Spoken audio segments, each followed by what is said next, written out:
स्वागत है sweet dreams channel पर, जहां हम रात के आगमन के साथ दिन के सारे कष्टों और थकान को सही मायने में छोड़कर विश्राम और मन की शांति की खोज में निकलते हैं। मैं अंशु, आपकी आज की कहानीकार, और मैं आपको आज रात की खास कहानी में ले जाने के लिए यहाँ हूँ, जहाँ दिन की चिंताएं धीरे धीरे गायब होती जाएंगी और आप अच्छी नींद की ओर बढ़ पाएंगे। हमारा लक्ष्य बहुत सरल है, शब्दों और किस्सों के जादू से आपको सपनों की दुनिया में ले जाना। हर रात हम नए किस्से समय के साथ आपको विश्राम और आपकी नींद की यात्रा शुरू करने के लिए बनाए गए हैं। तो अब गहरी सांस लें, मन शांत करें और दुनिया का भार धीरे धीरे गिरने दें। यह आपकी सपनों की कहानी के नए अध्याय की शुरुआत है।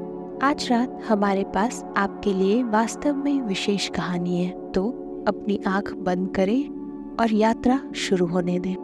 गंगा नदी गौमुख से निकलकर उत्तरांचल में कुछ दूर तक जानवी नाम से भी जानी जाती है। उसी जानवी नदी के किनारे एक महर्षि का गुरुकुल था, जहाँ धर्म और अस्त्र शस्त्र चलाने की शिक्षा दी जाती थी। वहाँ अनेक शिष्य आते थे। गुरुकुल में कड़ा अनुशासन था। गुरु की आज्ञा का पालन करना और आपस में मित्रता का व्यवहार करना वहाँ का पहला नियम था। गुरुकुल में अपने बच्चों को भेजने के बाद माता पिता निश्चिंत हो जाते थे। उन्हें गुरु पर विश्वास था कि वे बच्चों को अच्छी शिक्षा और अच्छे संस्कार देंगे। उसी गुरुकुल में विभूति, दक्षेश, सुवास और नवीन भी शिक्षा ग्रहण कर रहे थे। विभूति और दक्षेश बहुत बुद्धिमान थे। हर विद्या सबसे पहले सीख लेते थे। बस एक ही कमी थी कि दोनों बहुत ईर्ष्यालु थे। किसी और की प्रशंसा न कर सकते थे न सुन सकते थे। इसके विपरीत सुवास और नवीन साधारण बुद्धि के थे, पर सबसे मित्रता का व्यवहार करते, सबके गुणों का सम्मान करते थे।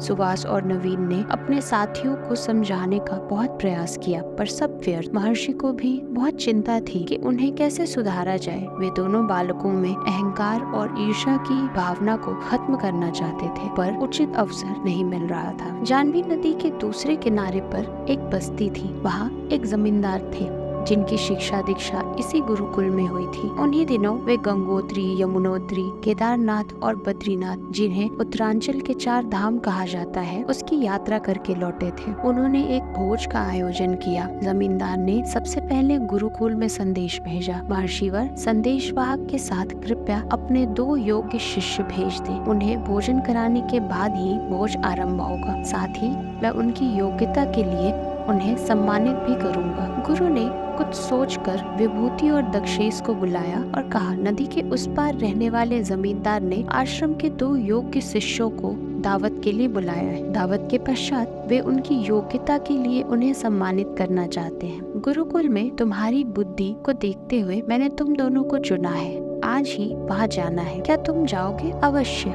दोनों ने एक साथ कहा। दोनों शिष्य संदेशवाहक के साथ जमींदार के यहाँ पहुँचे। भोजन की सुगंध वातावरण में फैली थी। जमींदार ने उनका स्वागत करते हुए कहा, भोजन तैयार है। आप दोनों दूर से आए हैं। पास ही कुआं है, वहाँ जाकर हाथ पैर धो लें, फिर आसन ग्रहण करें। इसलिए कुएं का चबूतरा छोटा है, एक समय में एक व्यक्ति ही खड़ा हो पाएगा, अतः आप में से पहले जाएं और फिर दूसरा बाद में। विभूति झटपट उठा और कुएं की ओर चला गया। दक्षेश वहाँ बैठा रहा। जमींदार ने दक्षेश से पूछा, जो कुएं की ओर गए हैं, सुना है वे गुरुकुल के शिष्यों में सबसे श्रेष्ठ हैं और बहुत बड़े विद्वान हैं। विद्वान? किसने कहा आपसे कि वे विद्वान है? वह तो बेवकूफ है, दक्षेश क्रोध से बोला। यह सुनकर जमींदार ने कुछ नहीं कहा।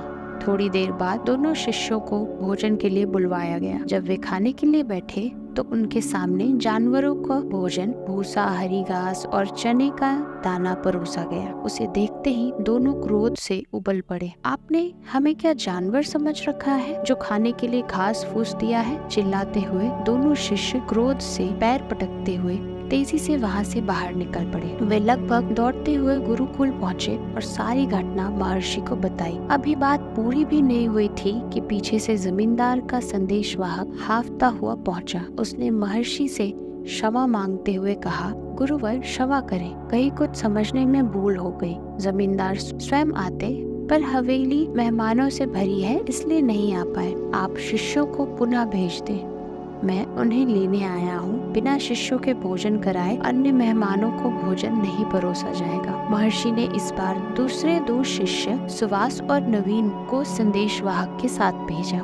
वे दोनों जमींदार के यहाँ पहुँचे तो जमींदार ने उनसे भी बारी बारी कुएं पर हाथ पैर धोने को कहा। पहले नवीन कुएं की ओर गया। सुवास को अकेला देखकर जमींदार ने फिर वही बात कही। सुना है जो कुएं की ओर गए हैं गुरुकुल में वे सबसे श्रेष्ठ और विद्वान हैं। सुवास ने कहा, आपने ठीक सुना है। गुरुकुल में रहकर गुरुवर से हमें रोज अच्छी बात सीखने को मिलती है। जमींदार ने फिर पूछा, आपने यह नहीं बताया कि आप दोनों में श्रेष्ठ कौन है? श्रेष्ठ तो नवीन है, सुवास ने बेहिचक कहा। और आप? जमींदार ने पुनः पूछा। मैं तो उसके सामने कुछ भी नहीं हूँ, सुवास ने उत्तर दिया। तभी नवीन लौटा और सुवास कुएं की ओर गया। जमींदार ने वही प्रश्न नवीन से किया। नवीन ने उत्तर दिया, सुवास तो सूर्य है, मैं तो उसकी दिव्यता के सामने एक दीपक भर हूँ। जमींदार उनके उत्तर से संतुष्ट हुए और दोनों को यथोचित सत्कार किया। दक्षिणा में उन्हें 5-5 गाय पुरस्कार स्वरूप चांदी की खड़ाऊ भेंट की। वे दोनों जब गुरुकुल लौटे तो बहुत प्रसन्न थे। यह देखकर विभूति और दक्षेश का क्रोध और बढ़ गया। वे महर्षि के पास पहुँचे और कहा,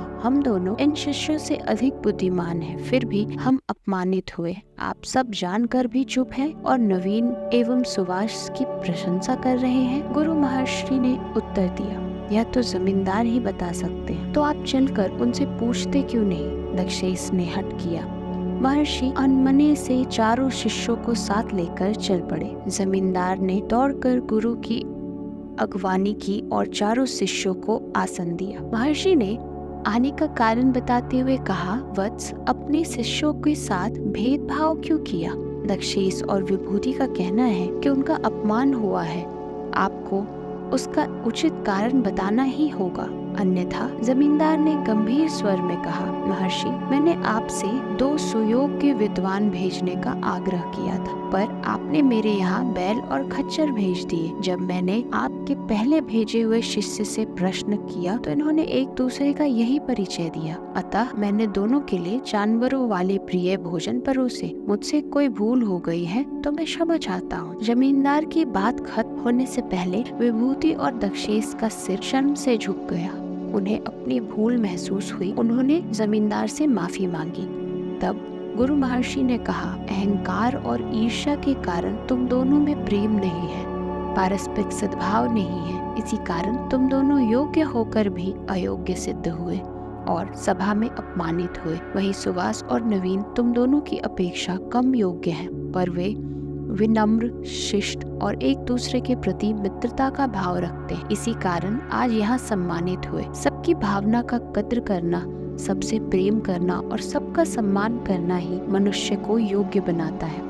इसे सुनकर वहाँ उपस्थित लोगों ने गुरु की प्रशंसा की और गुरु को विश्वास हो गया कि अब उनके चारों शिष्य एक समान योग्य होकर घर लौटेंगे।